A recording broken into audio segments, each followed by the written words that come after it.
comme d'hab, je sais pas.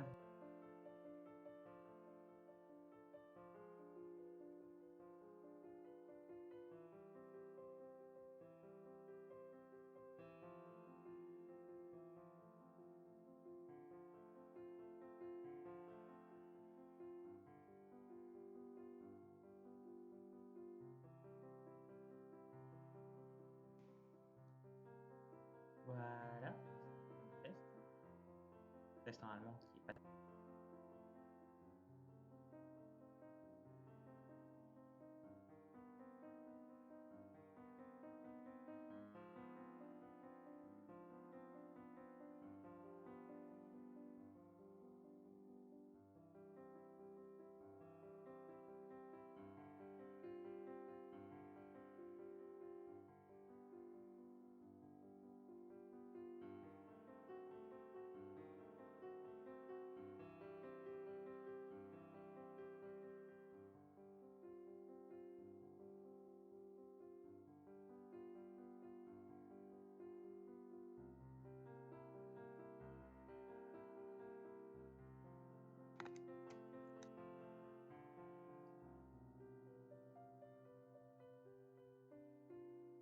Hmm.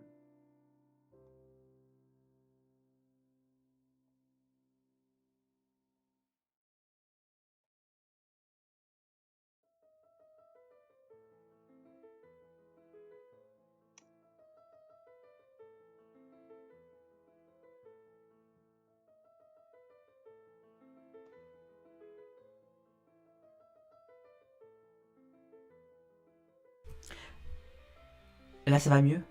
Ah oui, d'un coup, là, ça va mieux. Ah putain, mais en fait, je suis vraiment beaucoup trop conne. Bah, voilà, voilà. Bon, bien, ce que je disais, c'était bonjour et bienvenue dans ce live réaction sur Anaïs Apocalypse, l'interview d'Alice sur Anaïs Apocalypse et l'interview d'Alice sur Lost. Pourquoi un second live réaction aussi peu de temps après le premier alors qu'il n'y a pas grand chose qui s'est passé? Il n'y a pas d'événement particulier sur la chaîne, pas de nouvelles sorties, pas de. Si effectivement il y a une nouvelle sortie, il y a l'annonce des rétrospectives qui est sortie hier. Et je vais baisser le son de la musique. Bref, il n'y a pas vraiment de nouvelles sorties en lien avec les interludes, surtout les chroniques simples.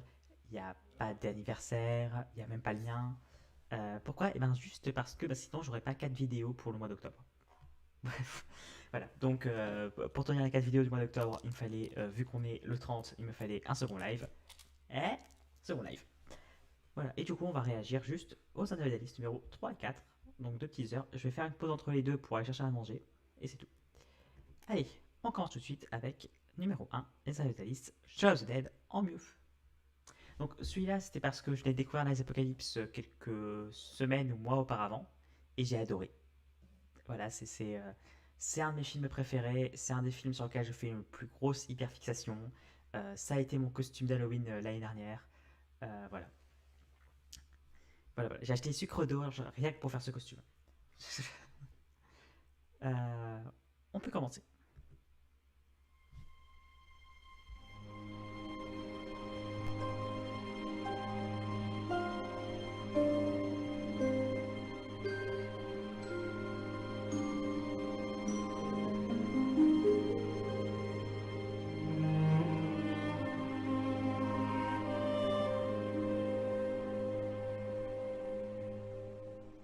En 2017 est sorti le film Anna the Apocalypse, réalisé par John McPhail, réalisateur notamment de Just Say Hi et Where Do We Go From Here. De base, j'hésitais à faire une blague sur Where Do We Go From Here avec Buffy, mais je l'ai annulé parce que je savais pas comment la tourner.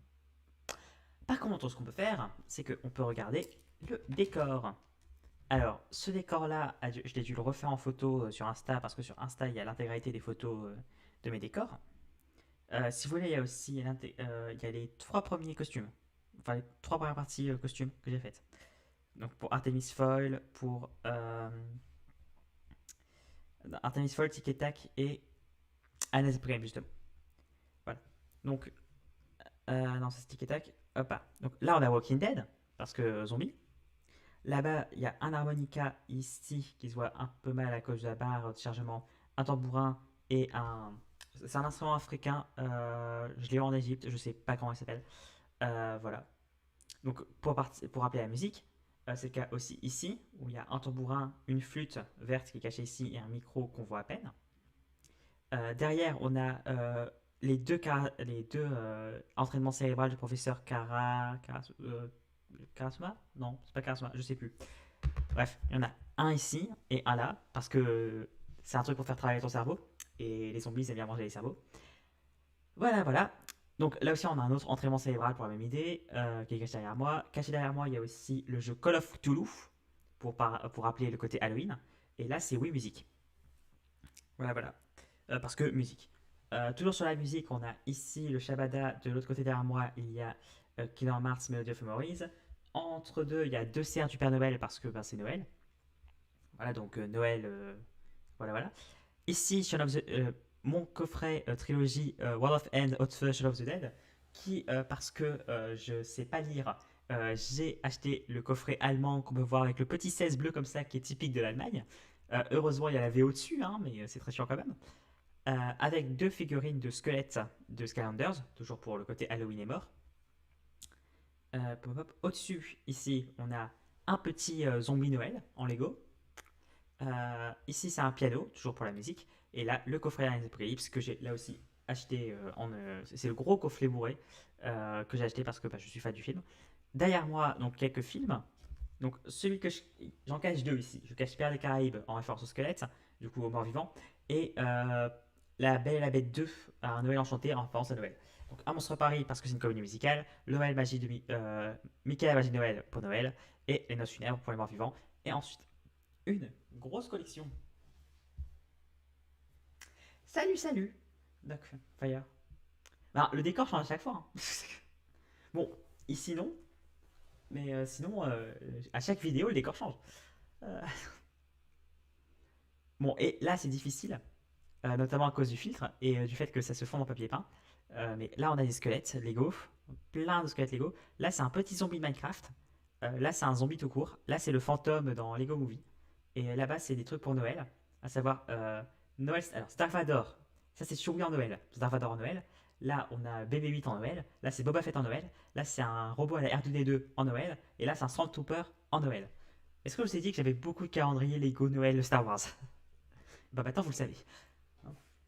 Et bon, là, c'est un porte-clés Père Noël. Et là, c'est un petit bonhomme en pain d'épices. Voilà, donc ça, c'est pour le décor. Pour l'image, on peut voir que j'ai mis un petit filtre rouge en référence aux zombies et à la mort. Peut-être un peu trop pieds. J'aurais peut-être dû le baisser un peu, le filtre rouge. Hop. Et ma tenue, je suis cosplayé en Anna avec ses cheveux longs. Elle n'a pas de lunettes. De toute façon, ses cheveux longs, c'est à moi, je le porte pour chacun. Mais surtout, une chemise blanche que j'ai tachée de faux sang. Le petit micro là pour qu'on m'entende. Là, une cravate que ma soeur m'a prêtée, donc blanche et bleue, comme Anna. Le petit gilet noir. Le manteau qui est un des manteaux de mon père. Et qui est là un peu plus brun que vert comme ce qu'elle a. Et la canne à sucre, ici, qui est l'arme qu'elle utilise pour déverrouiller des zombies. Et là, enfin, on a l'intégralité du costume. Je crois que j'avais essayé de faire aussi quelques taches de faux sang, mais que j'ai foiré. Voilà, voilà. Et c'est un truc que j'ai pas dit. Un autre truc que je veux dire, c'est que quand j'ai vu Alien Apocalypse et que après j'ai vu Shaun of the Dead, j'ai remarqué les problèmes que j'avais à Shaun of the Dead. J'ai fait, bah, c'est des problèmes que Anna faisait pas. Du coup, j'allais aussi comparer les deux. Mais ça, on verra plus ça plus loin dans la vidéo. On peut reprendre. Le film a également été scénarisé par Alan McDonald et de façon post-mortem par John. Pourquoi j'ai pas fait un Donald McDonald qui passe? Mais c'est pas le McDonald's, ça aurait été trop drôle. Voilà, bon, et Ryan pas John parce que là aussi, des fois, je fais des fautes, je m'en rends pas compte, je les corrige au montage. Mac Henry, qui avait réalisé le court-métrage Zombie Musical, qui a inspiré Anna in the Apocalypse. Court-métrage que j'ai toujours pas vu, mais il faut que je vois. Voilà, c'est comme ils ont sorti un livre, une novelisation du film avec quelques scènes rajoutées. Il faut que je lise, c'est juste qu'il est introuvable en France. Ce film d'ailleurs est un film britannique qui se vend comme une comédie musicale de Noël zombie. Ça fait déjà beaucoup. Et si j'avais envie de parler de ce film, c'était parce que, de 1, j'adore ce film, et 2, qu'il fallait bien qu'on commence à parler de bons films dans mes interludes. Oui, non, parce que depuis le début, j'ai fait quoi? Artemis Fowl qui est un film de merde, Tic et Tac qui est un film de merde. Voilà, du coup, il fallait que je récalibre. Du coup, j'ai parlé de Alien Apocalypse. Et après, j'ai parlé de Lost qui est là aussi une bonne série. Et après, j'ai parlé de She-Hulk qui est une des pires séries que j'ai vues. Et on va commencer avec sa tagline. Quand Shaun of the Dead rencontre La La Land. Et avant de vraiment lancer la critique, sachez que je vais divulgacher tout le film, donc je vous conseille vraiment de le voir avant, même si, en effet, ce film ne se repose pas beaucoup sur les surprises. Après, vu que je suis pas non plus une grosse férue de films de zombies, j'avais pas capté qui allait mourir et qui allait vivre.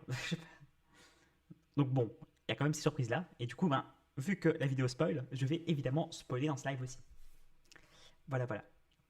Donc, petite coupure que j'ai fait, c'est pour ça qu'elle est très en dents de scie et très nette, parce que c'est moi qui fais la petite coupure entre La La Land et Shaun of the Dead, qui est vraiment la tagline du film. La tagline du film, c'est quand La La Land rencontre Shaun of the Dead. Je suis pas trop d'accord, parce qu'en vrai, La La Land, il n'y a pas beaucoup de rapport, à part le fait que c'est une comédie musicale. Mais dans ce cas-là, tu aurais pu te dire quand West Side Story rencontre Shaun of the Dead, ou Shaun of the Dead, la comédie Disney, tu vois, c'est juste une comédie musicale, et il n'y a vraiment rien à voir avec La La Land. Bon, ça a le fait d'être un bon film, mais c'est un autre truc. Par contre, Shaun of the Dead, oui, c'est clairement un héritier de Shaun of the Dead. Et la musique, c'est Soldier at War.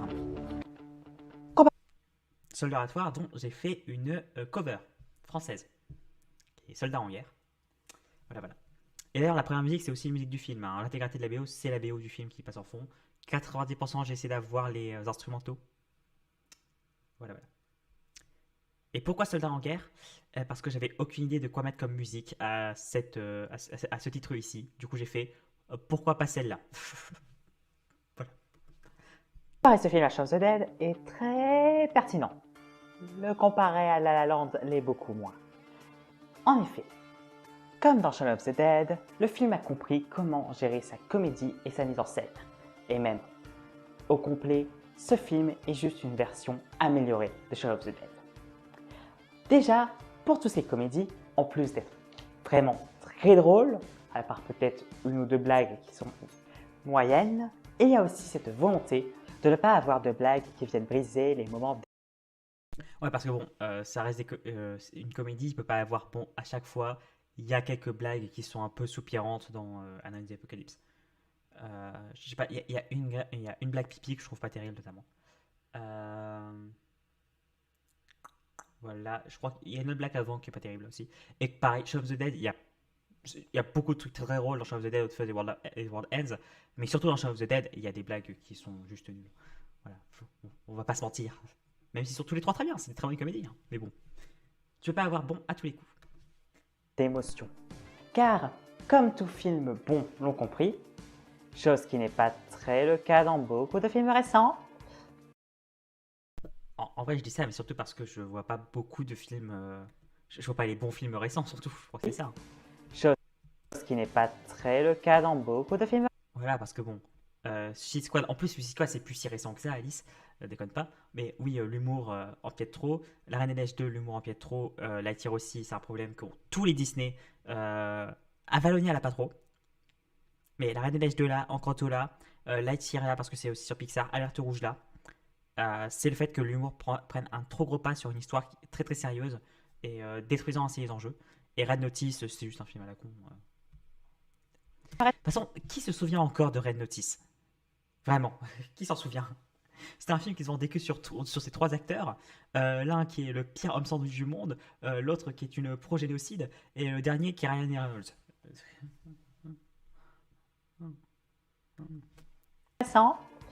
La comédie n'est bien que lorsqu'elle n'empiète pas sur la tragédie.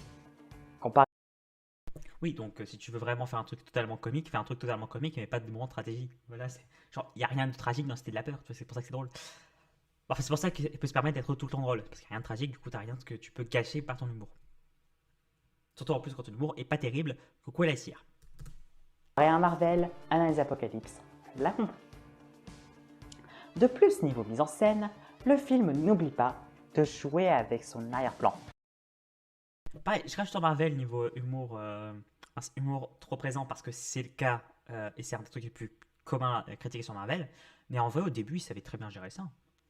Genre Iron Man c'était bien géré, Thor c'était bien géré, Captain America c'était bien géré, Captain America 2 c'était bien géré, Captain America 3 c'était bien géré, Avengers c'était bien géré, Avengers 2 c'était bien géré, Avengers Infinity War je me rappelle pas que ce soit mal géré non plus. À part une scène, il y a une scène où c'est mal géré. Bon, Endgame c'est ultra mal géré, Thor 2, Thor 3 c'est une aberration, Thor 4 c'est du même niveau. Après, il y a quoi d'autre? Les Gardiens de la Galaxie 1 et 2 sont plutôt bien gérés. Les problèmes de Gardiens de la Galaxie Volume 3, c'est pas l'humour. Doctor Strange, ça va aussi. Donc en vrai, bon, ça arrive régulièrement, mais beaucoup de films Marvel savent gérer le mélange humour sérieux. C'est pas le mélange humour sérieux le problème des films Marvel. Des, euh, c'est pas que ça le problème des films Marvel, et c'est pas le problème le plus régulier. Et de ne pas trop couper. Au contraire, même si Même si ça devient un problème de plus en plus régulier avec le temps. Genre, notamment au début, ce serait vache de leur faire la remarque sur tous leurs films quand au début ils savaient gérer ça. il y a quelques cuts, encore un peu inutiles, sûrement pour rythmer un peu le montage, on laisse bien le temps se suspendre pour nous faire appréhender, même quand il n'y a absolument rien, ou pour nous faire voir la menace arriver sans que les personnages le voient. Et tout comme Shaun of the Dead, Anna and the Apocalypse a compris que les zombies, c'était bien, mais ce n'était qu'une façade pour le vrai propos du film.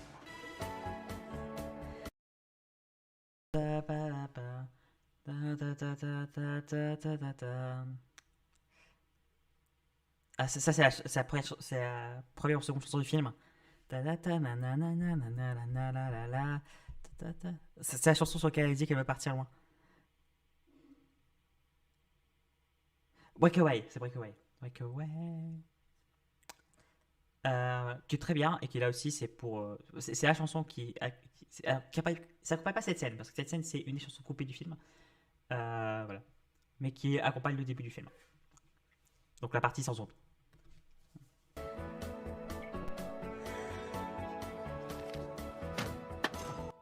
Tout fan de Shaun of the Dead vous le dira. Et oui, là ça faisait deux parties sur je crois en contre-introduction je regarde l'intro, la partie 1, et je crois qu'il y a 8 parties au total. Du coup j'ai enlevé mince, mon manteau pour faire une dévolution dans le costume, pour faire le passage du costume de plus en plus délabré euh, au fil, euh, au fil de l'aventure. Ce qui n'est pas le cas dans le film. Parce qu'en vrai, dans le film, elle a trois états. Elle a l'état comme ça, l'état comme ça, mais avec une queue de cheval, et l'état où elle a tout enlevé. On la voit jamais seulement avec la veste. Enfin, on la voit peut-être seulement avec la veste pendant le film, pendant l'intro, mais pas pendant les scènes de combat, pas pendant que sa veste est couverte de sang. Voilà, voilà. Shaun of the Dead, avant d'être un film de zombies, est un film romantique. Toute l'histoire, ce n'est pas de savoir comment vaincre l'apocalypse ou qui va survivre à l'intégralité de ces zombies, non. L'important de cette histoire, c'est savoir si Shaun va réussir à se remettre avec Liz. Et c'est une des raisons qui fait que Shaun of the Dead est moins bien que les autres. Parce que Sean et Liz ont pas une romance incroyable, notamment parce que Sean est un peu vu con, et aussi à cause de la relation entre le perso de Nick Frost et de Simon Pegg, j'ai oublié comment il s'appelle, donc Sean et j'ai oublié le nom de son pote, qui est insupportable en ce film. Genre leur meilleure relation c'est clairement The World's End, où pour une fois c'est Simon Pegg qui joue le rôle du comique de service, et Nick Frost joue le personnage plus sérieux. Dans Hot Fuzz, ça va, mais dans Shaun of the Dead, leur relation, elle est vraiment pas terrible. Et Anna and the Apocalypse a décidé de faire pareil. Ce n'est pas combattre l'apocalypse, ni savoir qui va s'en sortir, qui est important, non. Ce qui est important, c'est de savoir si Anna va réussir à se réconcilier avec son père et vaincre ses problèmes paternels. Le côté zombie n'est qu'un emballage. Familiaux plus que paternel en vrai. Parce que, certes, c'est avec son problème, le problème va avec son père parce que sa mère est morte, mais du coup, c'est problèmes familiaux. Ce qui permet de rendre le cœur et le propos du film bien plus intéressant et bien plus pompable à la vie.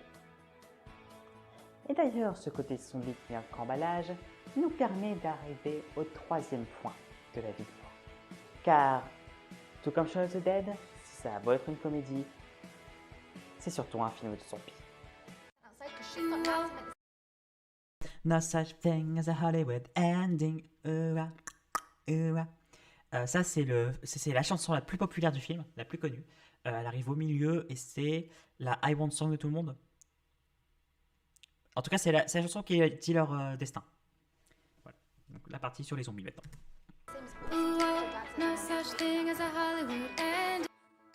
Quand j'ai lancé pour la première fois Anna and the Apocalypse, je m'attendais à un film humoristique et good vibe. Je ne savais pas à quel point j'avais tort. En effet, tout comme Shaun of the Dead en son temps, le film a bien compris qu'un film de zombies doit contenir des morts tragiques. Et pas qu'un peu. Oui, ce n'est pas parce que vous êtes un personnage principal, que vous avez votre nom et votre visage sur l'affiche, et que l'on vous a apprécié pendant au moins une petite heure, que vous n'allez pas mourir bêtement et vainement.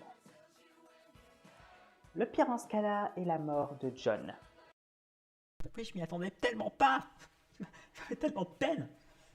J'ai fait, mais non, comme t'es le second protagoniste, tu vas pas crever. Ben si, connasse, si, il va crever. Notamment à cause de sa mise en scène. John, c'était le meilleur ami qui avait des sentiments envers Anna. Quelque temps avant, Anna a bien mis au clair avec lui que non, et elle serait toujours meilleure amie et rien de plus. Après ça, il a dû affronter quelques zombies dans un magasin, et en sortant, John a réussi à retrouver tous les noms des reines du Père Noël, qui est un running gag qu'il avait avec Anna, où ce dernier cherchait depuis le début du film tous les noms du Père Noël sans les trouver. Et une fois qu'il les a trouvés, et qu'il fête cette victoire avec sa meilleure amie, un zombie arrive doucement dans un angle mort et le mord. Et cela condamne John. À la mort. Parce que j'aime bien le mot mort. C'est. Moi, je veux dire d'abord, bord de chacal, vous allez mourir comme chacal, mais ça fait 2-3 chacals. Nous étions à la moitié du film, à moitié du chemin, sentait que l'histoire n'était pas finie.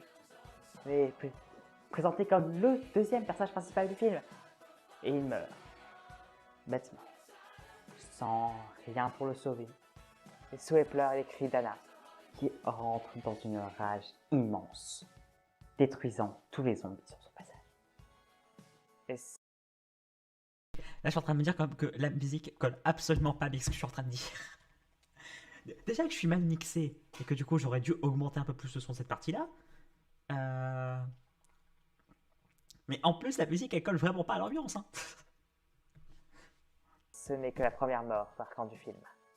Tout comme Shaun of the Dead, où Sean et Liz ne sont plus que les deux seuls survivants de leur groupe, Anna va perdre beaucoup de son entourage et il ne restera plus grand monde lorsque la fin arrivera. Pour spoiler ce qu'il va se dire après, il reste plus que 3 personnes à la fin du film. Il n'y a plus que 3 personnes vivantes à la toute fin du film. Voire peut-être même les 3 seules personnes vivantes de toute la ville. Et pour savoir à quel point cela fait mal de voir chacun de ces morts, à quel point chaque nouvelle mort est un pieu enfoncé profondément dans le cœur, il faut qu'on présente un peu les personnages. Voilà, des voix humaines parce que du coup on présente les personnages et du coup là c'est Human Voice. Voix humaine, Human Voice. Haha, qu'est-ce qu'on se marre. Donc petite présentation du tour des personnages. Ils sont... Est-ce qu'ils sont tous là 2, 3, 4, 5, 6. Il manque 2, il manque les adultes. Cette image. Le cast principal de ce film est globalement composé de 8 personnages. Anna, John, Steph, Nick, Chris, Lisa, Tony et Savage. Et ces 8 personnages sont tous... Et voilà, évolution de la tenue. Là, j'ai plus la veste. Voilà, la tenue continue à évoluer. En sachant que c'est triste hein, que Savage, il n'ait pas son truc à lui. Alors que Savage, pourtant, il fait partie des acteurs les plus connus. Hein, il a joué dans Game of Thrones. Je sais pas, je crois que Tony, l'acteur qui joue Tony est peut-être un peu plus célèbre. Mais quand même, hein, il avait un petit CV avant les Apocalypse. Top. Et après c'est comme le méchant du film. Ce serait été bien d'avoir sa petite image. aussi géniaux et intéressants et montrent la supériorité de ce film à Shaun of the Dead. Commençons par le personnage de Anna Shepherd, interprétée par Ella Hunt. Je sais pas si c'est Shepherd ou Shepherd. Voilà, je sais pas. Je crois que c'est Schaeffer, mais j'ai un doute. Voilà. Et à côté, sur les autres films de cette Anna, je n'ai pas vu Lady Chatterley's Lover. Quoique je crois que c'est une série. Mais j'ai pas vu Lady Chatterley's Lover, j'ai pas vu Dickinson. Voilà. Mais je serais ravi d'avoir dans d'autres films. Et ce personnage est déjà bien au-dessus de Sean, notamment parce que sa quête principale est moins égoïste et plus rattachable. En effet, Anna veut juste que les relations avec son père s'améliorent, car depuis la mort de Et puis surtout, genre, elle veut juste que ses relations s'améliorent au début. Genre, elle voulait partir et pas qu'ils se détestent. Mais surtout, leur but, tiens, on va aller chercher nos parents pour être sûr qu'ils sont pas morts. Et comme ça, on peut survivre ensemble. C'est pas mince. Sean qui décide d'aller chercher Liz alors qu'elle était en sûreté pour l'emmener au bar avec son pote pour pouvoir la reconquérir et pouvoir rester avec elle. Alors, ok, Sean avait comme un minimum le but de faire en sorte de rester en vie avec elle, mais il a foutu la merde. Là où Anna, elle a pas foutu la merde, elle a vraiment essayé de se démerder au mieux. sa mère, leur relation est un tout petit peu détraquée.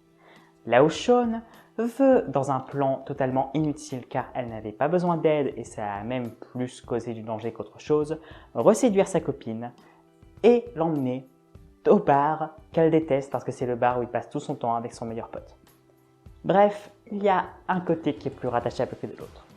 De plus, la réaction que Anna a envers les zombies, pas spécialement choquée, pas spécialement excitée, juste, elle voit ça, elle fait oh mon chewing-gum un monstre, et elle Faudra peut-être que j'explique pourquoi je dis oh mon chewing-gum. Ça, c'est une blague que j'ai eue avec une de mes amies, où en vrai, on faisait un débat sur Dieu. Juste après, il y avait non, pas juste après, mais il y avait un chewing-gum juste à côté de nous. On a vérifié qu'il était toujours là et qu'il n'a pas été pris dans un de nos sacs. Il a totalement disparu. On ne sait pas du tout où il est. Du coup, on s'est dit, bon, en fait, c'était Dieu qui nous écoutait. Et depuis, dans ma tête, Dieu est un chewing-gum. Voilà, voilà. Du coup, au lieu de dire, oh mon Dieu, je dis, oh mon chewing-gum. fait de son mieux pour réfléchir à comment se sortir, comment en débarrasser, comment aider les autres. Et l'avoir tué les zombies à coups de sucre d'orge, c'est tellement stylé. Ouais, le sucre d'orge, quand même, est une arme très très classe. Hein. Je suis désolé, mais je vois des gens tués à cause de sucre d'orge, je trouve ça extrêmement stylé. On continue avec John, joué par Malcolm Cumming.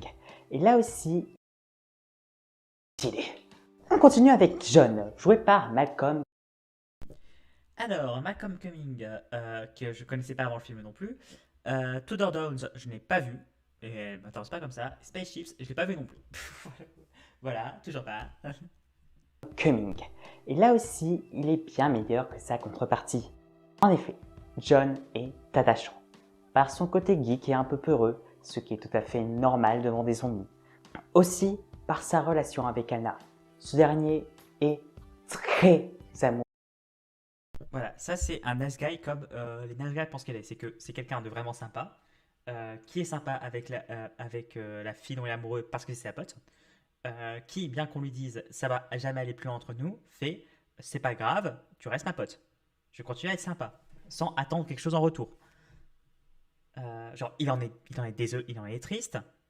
Il sait que c'est pas le gentil gars qui a la fille, genre il le dit dans sa chanson.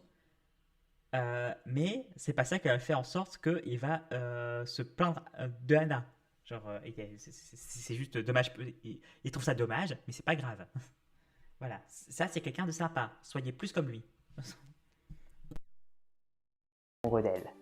Mais il sait que ses sentiments ne sont pas partagés. Il en souffre, il en est bien triste, mais que ce soit avant, pendant ou après le fait que Anna mette bien au clair qu'ils ne sont que des amis, il ne va jamais insister dessus, il ne va jamais rien lui reprocher, ni la draguer de façon lourde. Au contraire, il garde une relation amicale des plus sincères. Et ça rend sa main encore plus touchante. Ouais, hein, parce que quand on lui dit on sera juste des amis, il fait ok. C'est ok, après il se ramuse comme des gamins. Tu vois, voilà, soyez comme John. Car sa relation avec Anna est très mignonne. Ils se complètent parfaitement et ils ont une relation. Ils se complètent en tant qu'amis. Genre, c'est vraiment une amitié genre presque fraternelle. Genre, pas du tout de manière romantique. Nous sommes bien d'accord. relation Adelph très chou. Comparé à Ed, qui n'a aucune alchimie avec Sean, nous offrant le pire duo Frost. Alors, j'exagère un peu quand je dis qu'ils ont aucune alchimie. Ils ont un peu d'alchimie, mais vraiment, il est insupportable avec Sean. Il est pourri tout le temps, toute la vie. Ce qui fait que je comprends pas pourquoi ils restent ensemble. Là où leur relation un peu plus conflictuelle de Hot Fuzz et World Ends fonctionne bien mieux parce que tu comprends qu'est-ce qui les rapproche dans Hot Fuzz. Ça va, le fait qu'il y en a un qui est extrêmement compétent, l'autre qui est un peu naïf mais qui essaie de faire son mieux. Du coup, ben, ils se rapprochent en mode mentor. L'un lui apprend à être plus compétent, l'autre lui apprend à se laisser aller. Et World Ends, c'est d'anciens potes qui se retrouvent. Et tu comprends plus le fait qu'ils se disputent. Voilà, voilà. De ce que j'ai pu voir, après il ne manque pas beaucoup de leur duo, mais en quelques-uns. Voilà. Et il me manque toujours leur duo. Surtout parce que c'est que des duos. Hop. De ce que j'ai pu voir, Voilà, parce que là, c'est des duos faits avec. Space, dans Space, c'est très très bon. Space, tu comprends pourquoi ils sont potes. Tu vois. Dans Tintin, ils font du pont et du pont, du coup, évidemment, c'est génial. Voilà, voilà. Donc, voilà, parce que là, c'est que du Edgar Wright. après il ne manque pas beaucoup de Voilà. Et tout cela, c'est pas du Edgar Wright. Donc, Paul, c'est le duo de je sais plus qui, mais qui. Je crois que c'est un pote de Wright qui a fait Paul. Truth Seekers, je ne le connais pas. Je crois qu'ils ne sont pas vraiment en duo dedans. C'est pareil pour Slaughterhouse. Slaughterhouse Rulers.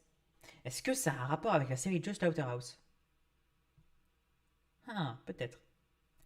Mais je sais pas s'ils sont en duo aussi dedans. Bref, ces trois films-là qui manquent, faut que je les vois un jour. leur duo, mais en quelques-uns. Et qui est totalement agaçant, cherchant plus à ce que tout lui donne raison qu'autre chose. Ouais, j'aime vraiment pas Ed dans Shaun of the Dead. Ensuite, nous avons Steph North, joué par Sarah Wire. Là aussi, je la connaissais pas avant. J'ai pas vu les deux œuvres que j'ai présentées d'elle. J'ai aucune idée. Et elle nous offre une version plus cynique et réfléchie, en tout cas, les pieds sur terre, de Anna. Et elle est très rattachable. Déjà, parce que son cynisme ne l'empêche pas d'avoir une empathie pour toutes les personnes en cas de précarité. Ouais, parce que c'est un peu la LJW de l'équipe. Ouais, c'est peut-être pour ça aussi que je l'aime bien. Mais, parce que dans le film de base, elle se bat. Mince. Elle se bat pas, mais elle fait un truc sur les sans-abri euh, pour, euh, pour faire comprendre la douleur. Je sais aussi qu'elle critique les médias et les choses. Elle critique aussi la violence masculine. Genre, elle fait quelques pics là-dessus. Et en plus, chose qui explique sûrement tout ça, c'est qu'elle est lesbienne. Euh, et que du coup, ben, quand tu es dans une minorité, tu es peut-être un peu plus proche des autres minorités. En tout cas qui ne sont pas favorisées. Je pense que c'est parce qu'elle en connaît quelque chose. Et le fait aussi qu'elle est plutôt triste et se sent extrêmement seule, vu que sa copine et ses parents l'ont plus ou moins délaissée et abandonnée pour les fêtes de fin d'année. Voilà. Et on sait toujours pas si sa copine et ses parents ont survécu. Genre, on espère, parce qu'elle fait partie des rares survivantes. Parce qu'on va pas tuer la minorité sexuelle pour une fois. Pour une fois, c'est pas la minorité qui meurt en premier. Euh, Bref, on sait pas si on a survécu. J'espère quand même que au moins cette amie a survécu. Ce qui fait aussi qu'elle ne sait pas s'ils ont pu survivre ou non à l'apocalypse zombie. Et tout cela nous offre des conflits parentaux autres que ceux qu'on peut voir avec Anna, ce qui ajoute au film. Ensuite, nous avons Nick, joué par Ben Wiggins, qui commence Anna, ce qui ajoute au film. Ensuite, nous avons Nick, joué par Ben Wiggins. Ah tiens, elle joue dans la série The Witcher juste après. Ok. Bah, j'ai pas vu la série The Witcher. Donc, ça fait partie peut-être de la personne qui est dans le truc le plus connu parmi les jeunes acteurs. Mais non, j'ai pas vu Marie Konopsara, j'ai pas vu The Witcher. Peut-être qu'un jour je vois The Witcher, mais je l'ai pas vu. Il commence en étant insupportable, étant le cliché du mec populaire à l'école qui humilie tout le monde et qui a eu une relation avec Anna qu'elle regrette.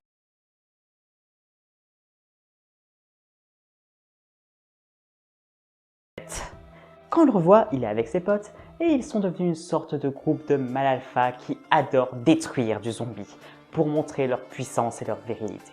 Mais après cela... Retour sur le giratoire, qui est la chanson de Nick, parce que c'est la chanson qu'il chante, lorsque justement on le recroise pour défarrier du zombie. Tout son groupe de potes meurt et on voit qu'il a du mal à les combattre. Par la suite, il rejoint le groupe et n'arrête pas de les défendre, montrant quand même qu'il a un sens du devoir. On apprend par la suite qu'il a dû tuer son père. Il n'a pas réussi à le sauver et va s'excuser de Anna après avoir Bah, excusez, Anna, pas de Anna, genre ah je m'excuse de toi. compris, enfin même avant avoir compris, que ce n'était pas le fait qu'il y ait des rumeurs sur leur relation qui la gênent, mais le fait qu'il l'ait Mais le fait que c'était un gros con. C'est un sale con. abandonné alors qu'ils s'étaient dit tous leurs problèmes paternels. Je le vois comme un pattern. Mais bref. Je le vois comme un pattern. Un paternel.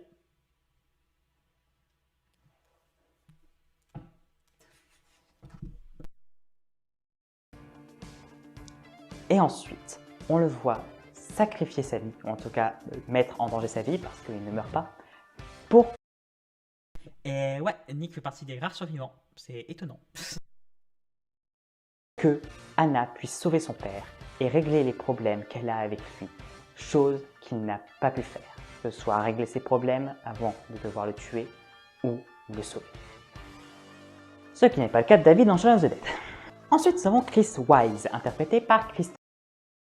Oui, parce que si on doit comparer Nick à quelqu'un, c'est David, et David il est un peu chiant.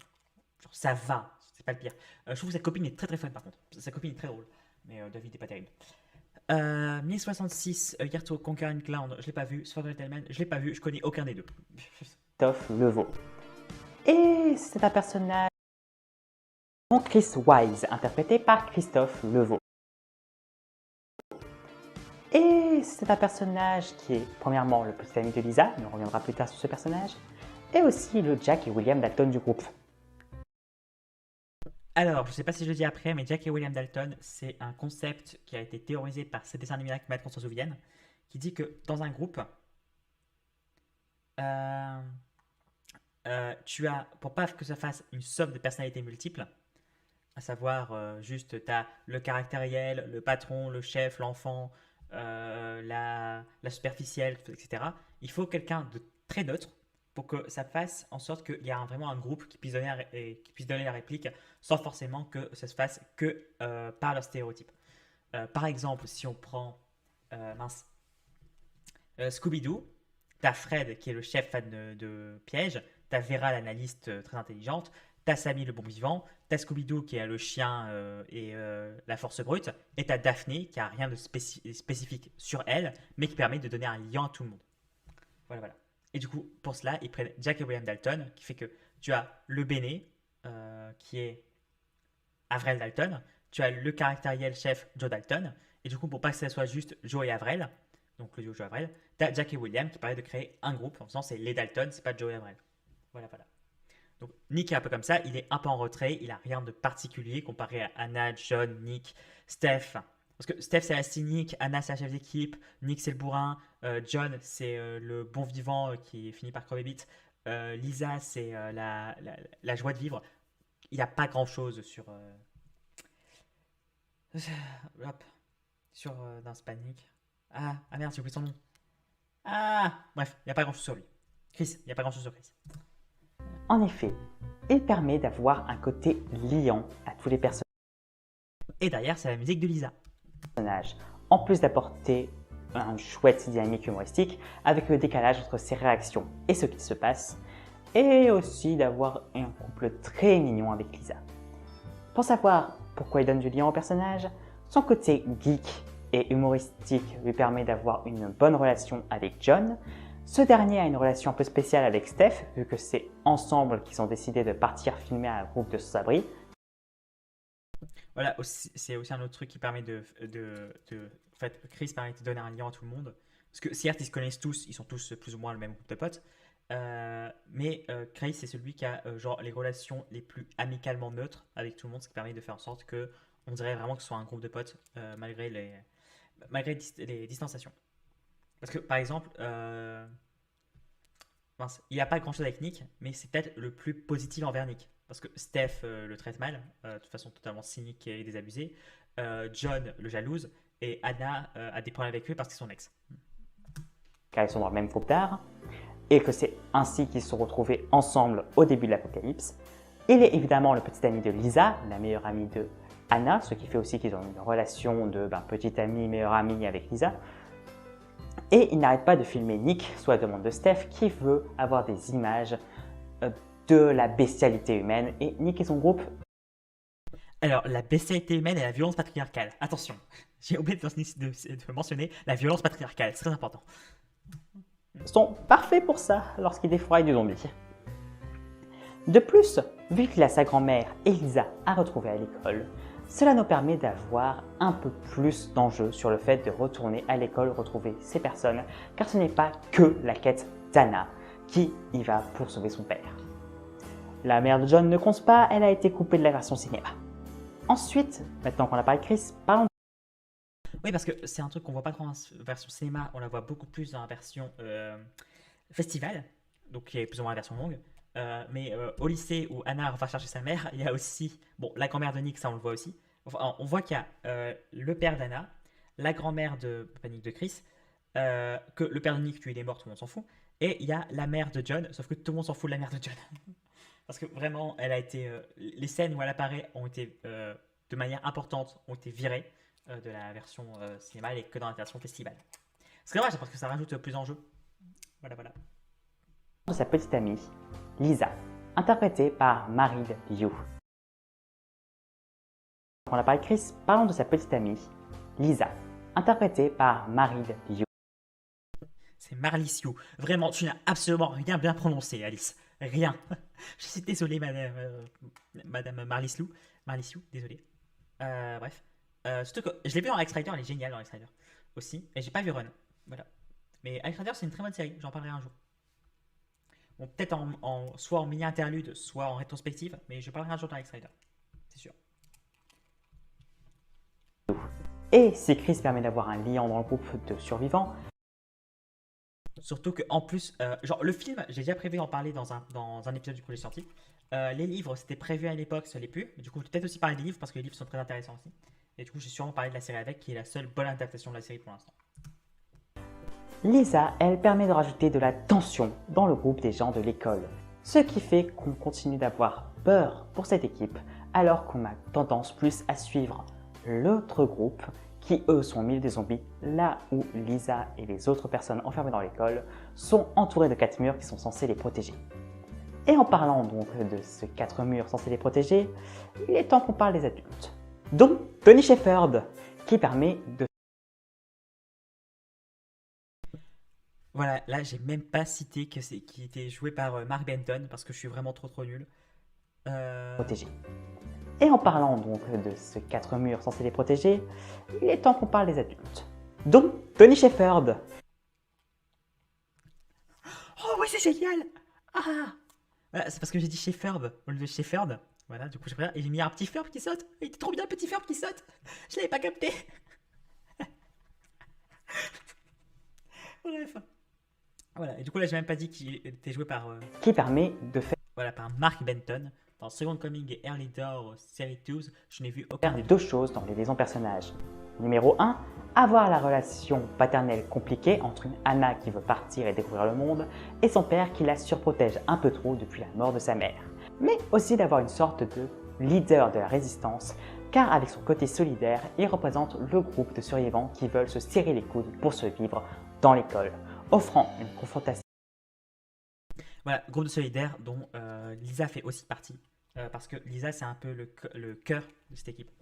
En fait, dans l'équipe, tu as Lisa qui est vraiment la conscience morale totale. Genre, c'est par la conscience morale, la conscience émotive, c'est le point moral qui s'occupe de tout le monde. Voilà, voilà. Tu as Tony qui est là pour être le côté solidaire, mais le chef du côté. Genre, Lisa, c'est le cœur, Tony, c'est le cerveau. Et à côté, tu as Savage, dont on va parler plus tard, qui est le méchant.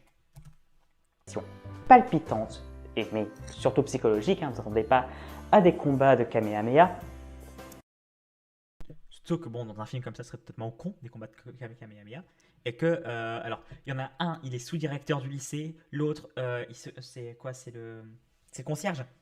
Voilà, concierge et sous-directeur, ils n'ont pas fait de la MMA. Je pense pas. Ce serait bizarre qu'ils aient passé dans la MMA.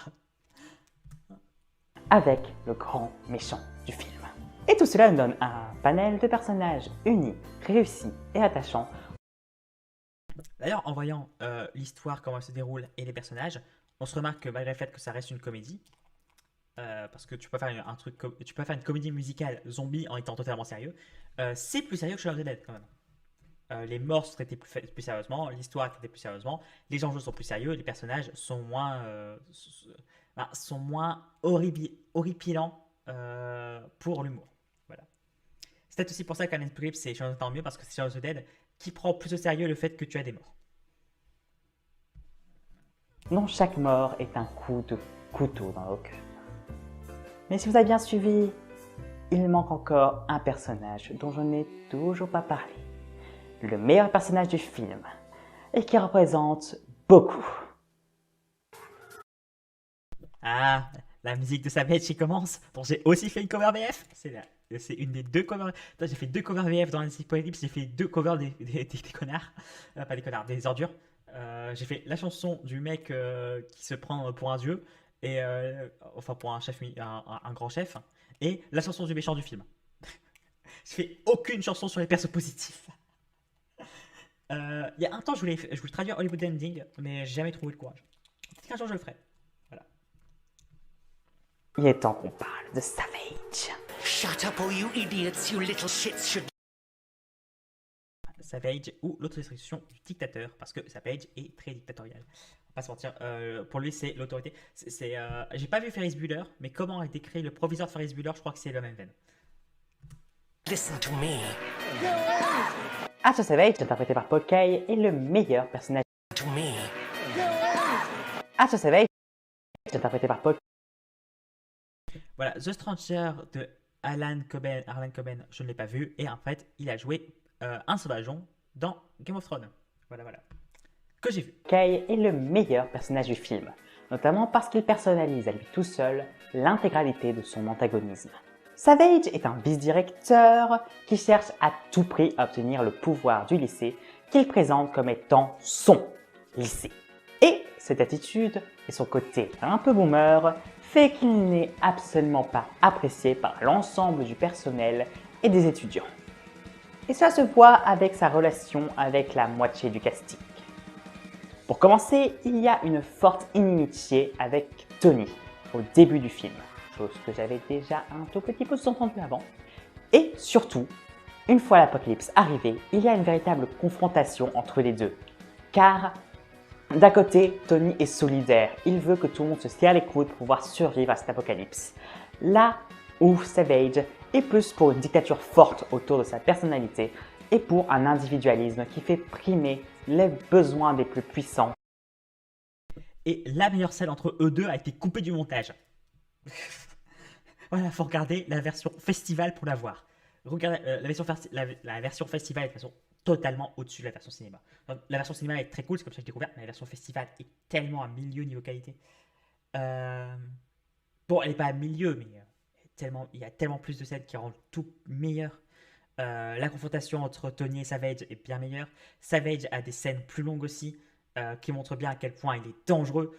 T'as la mère de John qui n'est pas coupée au montage. Bref, c'est très cool. Voilà. En fait, j'aurais qu'un problème avec Savage, c'est que on va peut-être, surtout à la fin, on joue peut-être un peu sur les clichés du fou. Mais en vrai, pas trop non plus. Genre, on dit pas que c'est un fou psychopathe. On dit pas non plus que c'est un fou, c'est juste que il est mis en scène comme on a l'habitude que ce genre de personnage soit mis en scène. Du coup, notre personnage le traite de fou en insulte, ce qui est pas terrible. Et après, il n'est pas défini comme fou. Genre, c'est vraiment juste un grand méchant qui a vu que ça a échappé, du coup, il a décidé de tout détruire. Voilà. Alors, il a un côté Joker. Ça. Le problème, c'est qu'il a un côté Joker, sauf que comparé à Joker, au moins, il n'est pas aussi psychiatrisé. Ce qui est une bonne chose.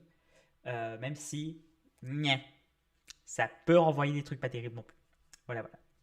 C'était la petite critique sur le fait qu'on a tendance à trop à mettre la folie comme chose méchante, un peu trop souvent, un peu trop régulièrement, et c'est pas terrible. Comparé à celui des plus faibles, qu'il juge totalement sacrifiable. Et ce combat va montrer à quel point une attitude réactionnaire, individualiste, dictatoriale, comme celle de Savage, ne peut pas vivre en société. Au contraire, cette attitude fera en sorte que le seul lieu encore sûr de la ville devienne un nid à zombies, car tout le monde s'est détourné de Savage, car son mode de pensée dictatorial et individualiste ne fonctionne juste pas. Et s'ils ne peuvent pas avoir le pouvoir, personne d'autre ne l'aura.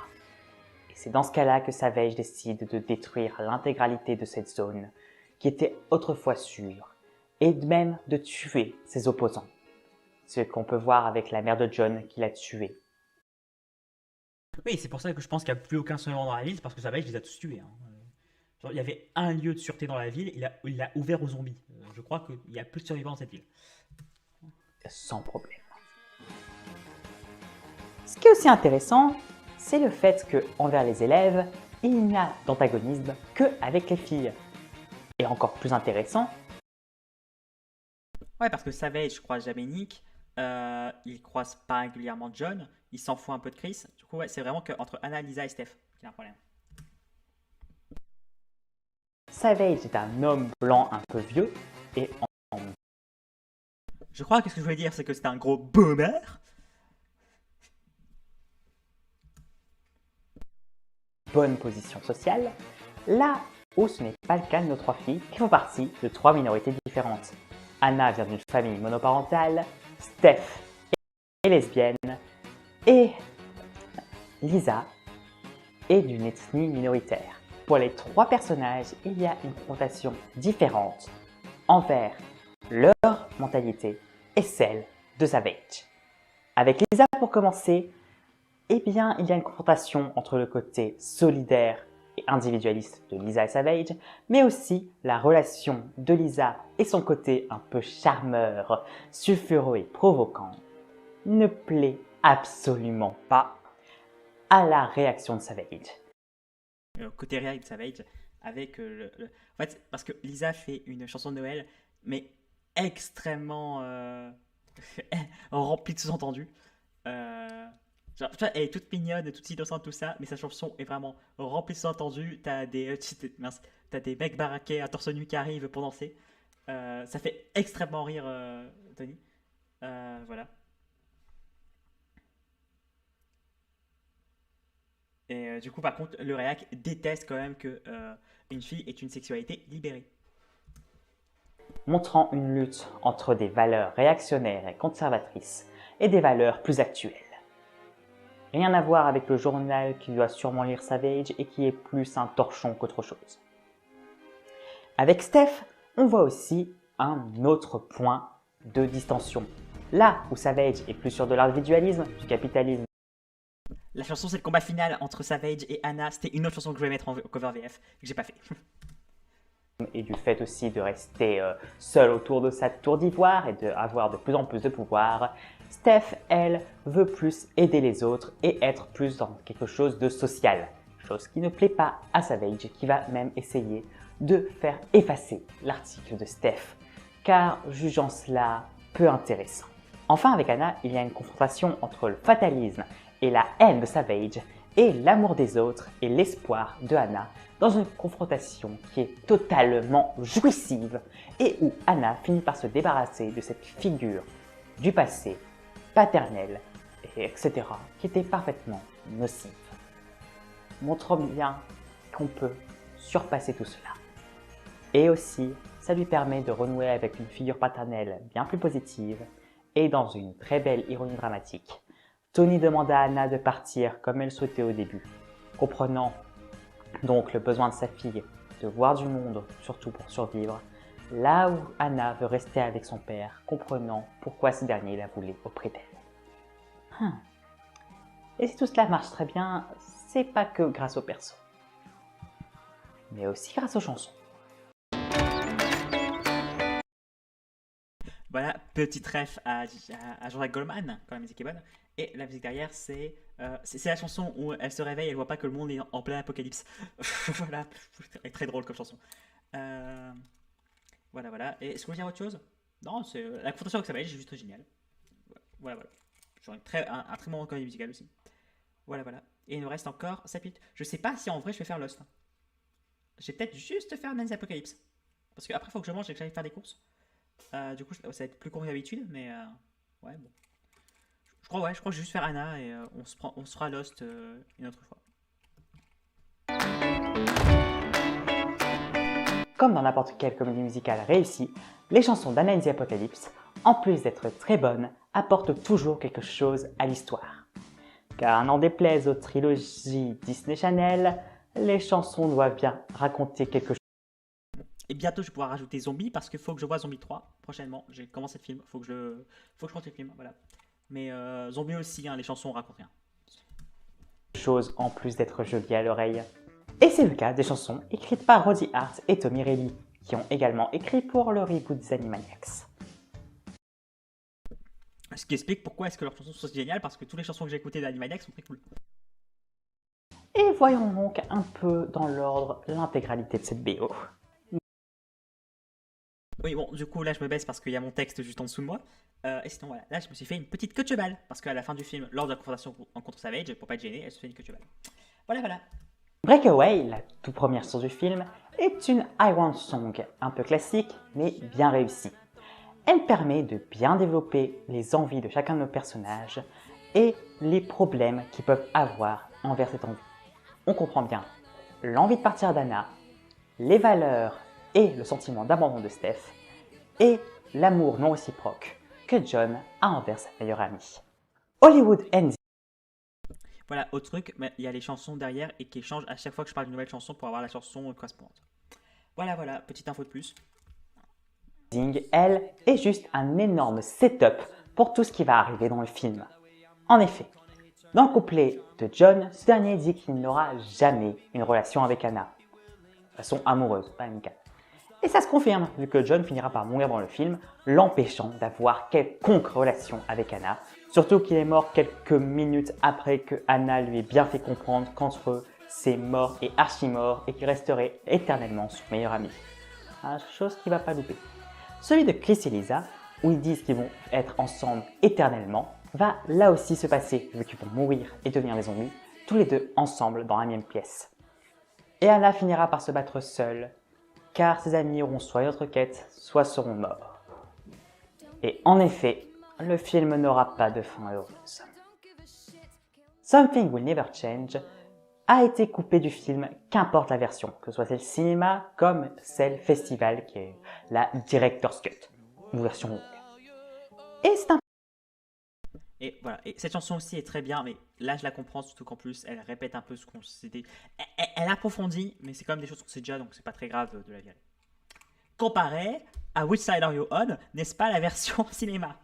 Un peu dommage, car cette chanson permet de bien développer l'attachement que Tony a envers sa fille et comment a évolué cette relation depuis la mort de Madame Shefferob. Mais on comprend pourquoi elle a été squeezée du film, car elle aurait... Avec une petite photo de Lucas Auchard, qui est la personne la plus... je fais rien du tout à chaque fois qu'il y a un problème nécessaire ou mon influence pour être utile, n'est-ce pas? Et j'attends 3 jours avant de réagir au harcèlement. Par contre, lorsque c'est moi qu'on attaque, j'ai réagi tout de suite. Voilà. Donc référence que je ferai peut-être pas aujourd'hui, parce que bon, il a enchaîné les takes de merde en un an.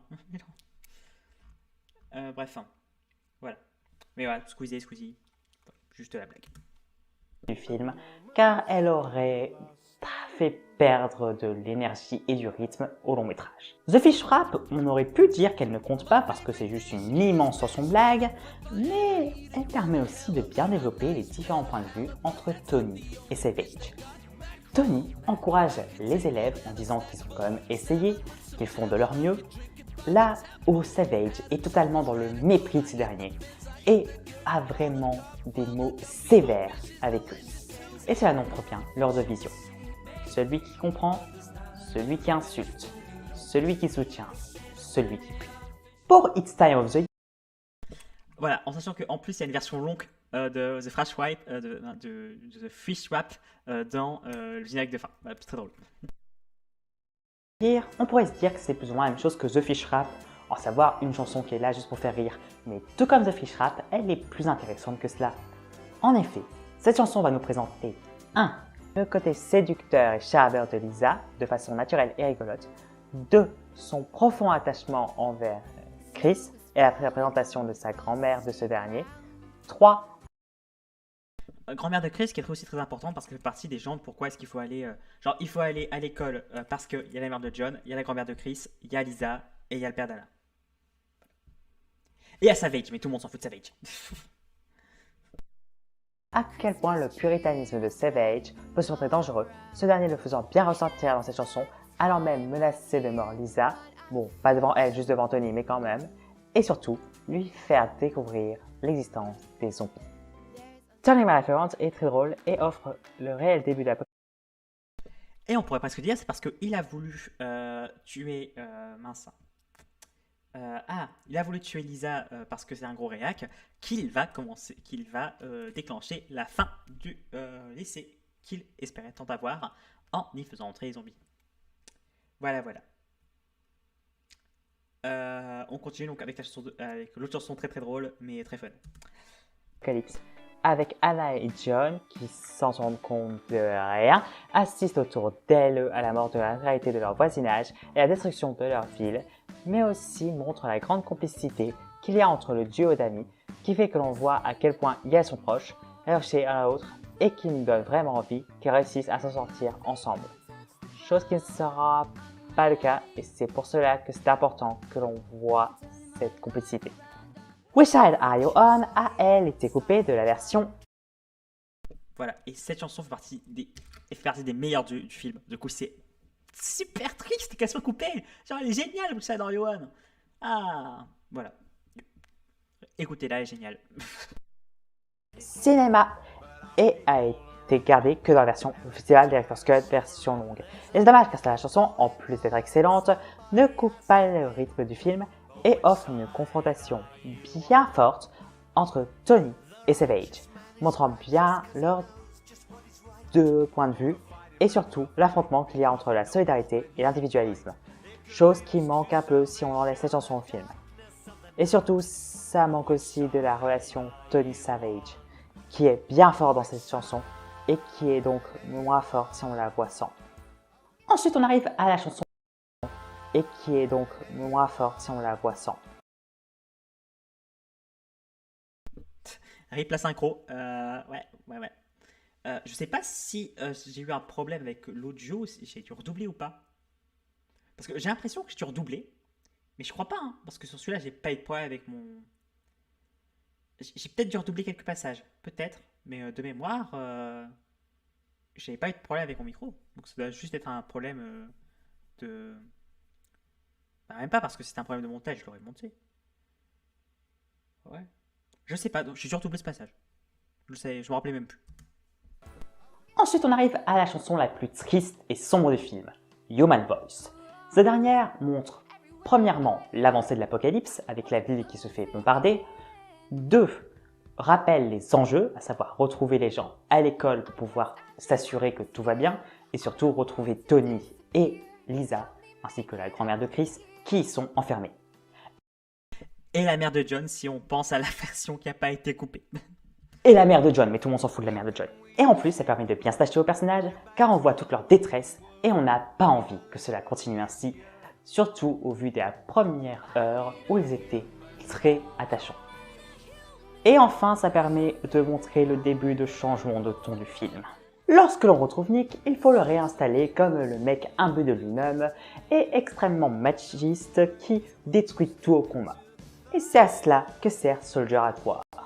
En plus de pouvoir bien nous présenter sa complicité avec ses autres camarades qui fait qu'en une chanson, on a le temps de suffisamment s'attacher à eux pour être triste lorsque ces derniers vont mourir. Et cela continue avec la chanson de méchant. Nothing Gonna Stop Me Now. Une chanson qui permet d'explorer. Oula, là, ça commence à bugger. Voilà. Calme-toi. Prends ton temps. Là, tu es avec Noah. Tout va bien. Tout va bien. Donc, ouais, vu que ça commence à bugger, que mon ordinateur est vraiment en train de surchauffer, et et qu'il faut que j'aille manger pour aller au truc, on va juste se faire des apocalypses. On ne fera pas Lost. Voilà. Repartons sur Savage. La psyché de Savage et qui permet de bien installer comme un méchant charismatique, dangereux et qui ne reculera devant rien. La pénultième chanson est Give Them a Show et cette dernière permet de pouvoir bien mettre en scène la confrontation entre Savage et Anna, entre l'espoir et le désespoir, entre le fatalisme. Petit ref à Danganronpa. Voilà, parce que je suis fan de Danganronpa, malgré le fait que il y a des gros problèmes de niveau edgy dans le. Alors, il y a des gros problèmes en mode edgy, il y a des problèmes en mode sexualisation des personnages féminins parce que Japon. Alors, je dis pas ça de façon. Il y a plein de trucs sur le Japon, notamment quand c'est écrit par des femmes, où il n'y a pas de problème. Mais s'il y a un truc qui est très très récurrent dans 90% des animés et qui a un gros problème, c'est la sexualisation des personnages féminins. T'as ça tout le temps. T'as ça en Naruto, alors t'as ça peu dans Naruto parce que c'est que avec l'Hokage. Bref, l'Hokage. Les autres ça va.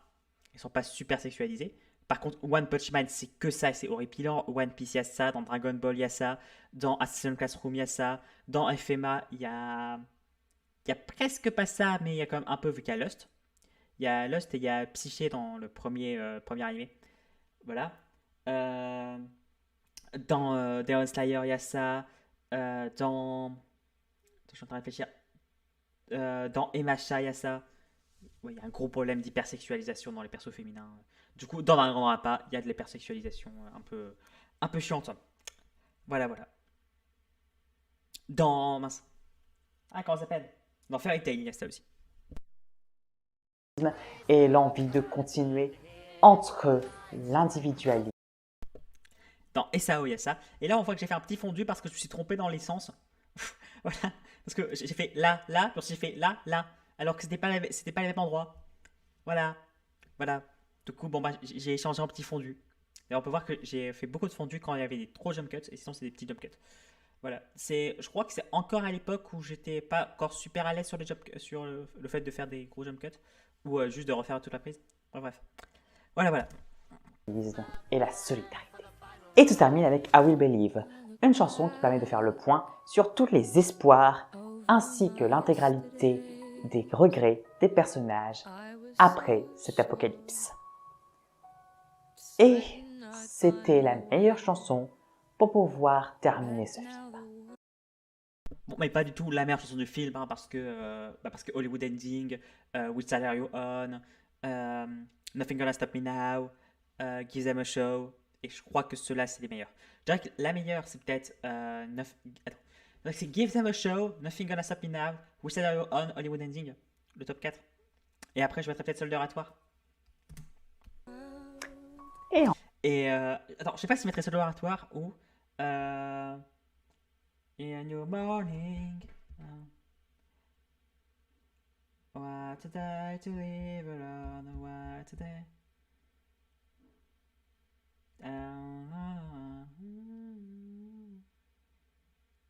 C'est Beautiful Day, je crois. Voilà. Bref, encore 2 minutes, on est bientôt à la fin. En parlant de fin...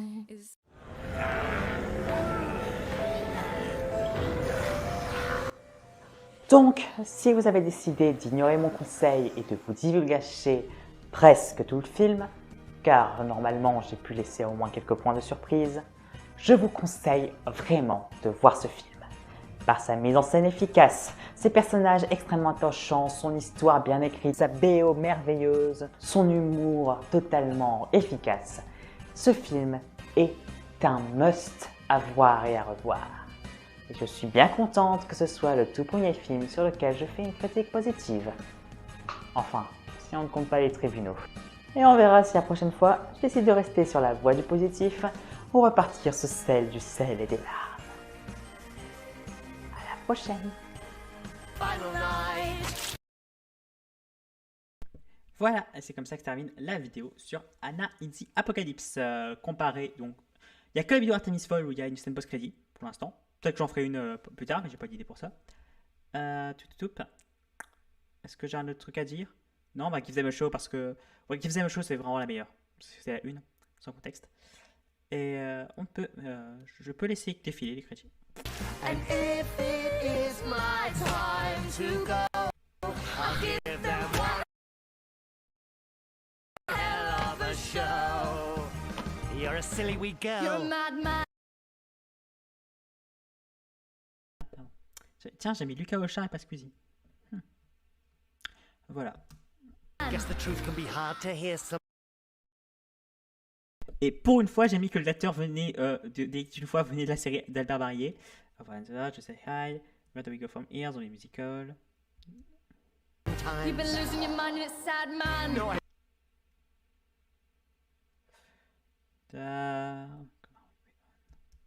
I finally see where I once was blind. Paul Troussiker.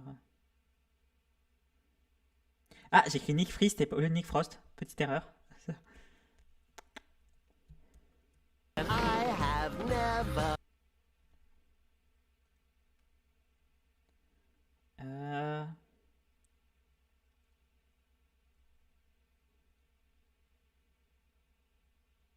Bon, tu peux voir, hop.